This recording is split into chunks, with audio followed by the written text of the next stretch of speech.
All right, Bob, so we're sitting where you made your most recent album, and I hope at some point we can get a full shot of where we are, because I've never seen anything like this. When did you make this album? We got this studio done, brought everything down from my Michigan studios right before hit the fan, COVID. Yeah. COVID. Yeah. So how did you spend COVID? Right here, writing and recording. Had more time to work on this album than since my first breakthrough album, Devil Without a Cause. You know, you spend years with that first album. Yeah.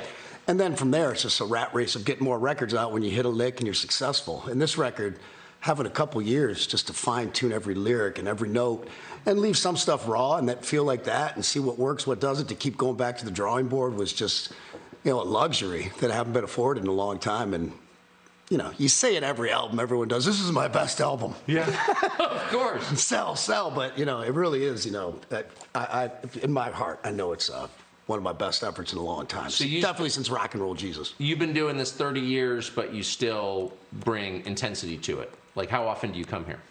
Well, I'm a workaholic. I'm here on an average day, 3:30 in the morning, Monday through Friday. And I'm usually the last one out about 6 o'clock at night. In the studio? Yeah, well, I'm here from, 3:30 in the morning. I'm writing, doing things, checking emails. My head works best in the morning. I love to write then and work on music. And then about 7 a.m., my buddy comes in. We play some pickleball, you know, do a little cardio. Then get back. People start showing up at 9:30. I love that time in the morning. I get to myself. And then, you know, my engineer gets here about 9:30. We record all day. Grandpa gets his little nap in the afternoon. And Groundhog Day. Do it again Monday through Friday. Then Friday afternoon, things are feeling good. I'm going to crack a beer in the afternoon. Have a big time Friday and Saturday. Relax on Sunday. Get back to it. That's amazing. So you're, I mean, a rock star with the counting hours. Yeah, rock star. I play one on TV pretty well.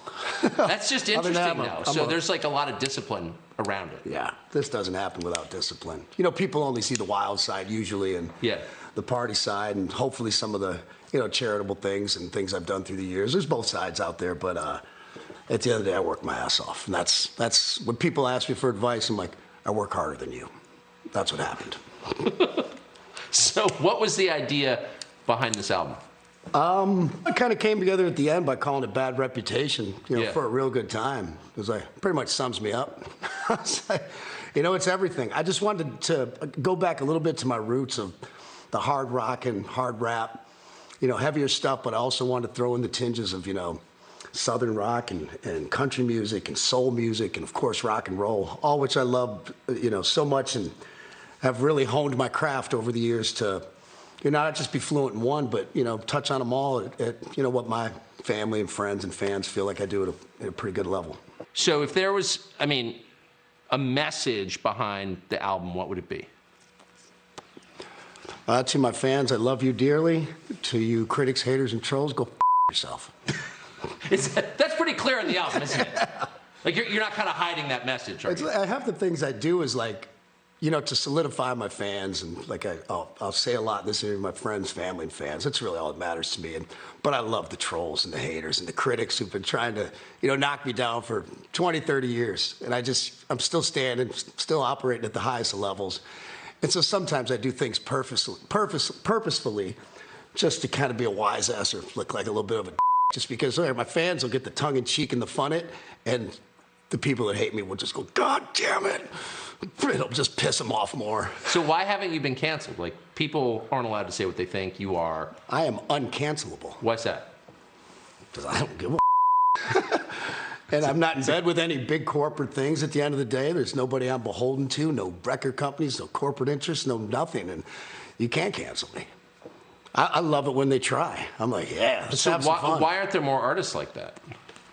Because they're in bed with record companies and, you know, corporate deals and structures at every level. And, you know, it's, and if someone finds a way to get me a little bit here and there, I'll find another way around it. You never see artists talk like that. They seem very easy to intimidate. At what point did you realize, like, you're just not going to be intimidated? Day one. Really? I think I crawled out of the womb with both middle fingers in the air. And that wasn't anything. A lot of it, you know, is... You know, there's a little fun in there to kind of, you know, be rock and roll and be the bad guy and this, that, and the other. Because, you know, my heart's big at the end of the day. And I have a lot of love and respect for anybody that shows that back to me. But, Grandpa don't play no mess either. Do the other guys in your business ever say to you, like, man, I wish I could say exactly what I think all the time? Every day. Really? Every day. Especially the country guys. Yeah. Because they got to be understandably careful. Like, the awards and things, radio, corporate interests, they mean a lot in country music. The award stuff actually helped them out. And rock and roll, it's like, hey, you're getting an award for this. It's like, tell them to having a like, I care less about their awards. You don't want any more awards. I've never played any of those games anyway. You must have watched a lot of people sort of float off into the atmosphere in your world. A lot of them come and go. Same old stories. We've all seen the behind the music. Well, that's it. Same story. That's every what I'm time. saying. So, how do you avoid that? I just have a sense of discipline when things, are getting too out of hand, whether it was back in the day with drugs and alcohol, this, that, and you got to go like, what's important? I need to reel this in. And eventually, certain ages cut some things out and focus on what you love, your friends, your family, music, what's important in life. You only got so much time, let's make the most of that time. Let's not waste it. Who are your fans? Do you have a sight picture of who they are? Yeah, hardworking folks that love to have a good time. Yeah. Do you hear from them? Mm-hmm. Yeah, absolutely.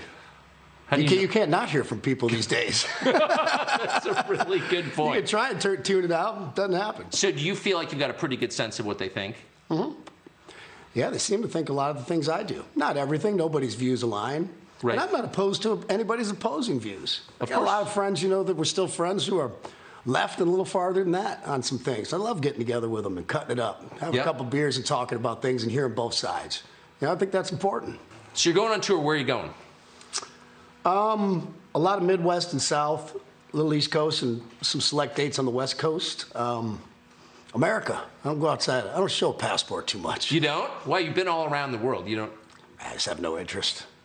And I get why some bands do this, that, and the other. And if I wanted to be the biggest deal in every country in the world, I could. But I'm like, I like my own bed. I'm big in Kentucky, man. And that's good enough. In fact, so you're not playing venues that require Vax cards? No, and it was no, of course, that's what the headline ran from the left, like, Get Rock said, and I'm like, great, sell my tour for me, go for it.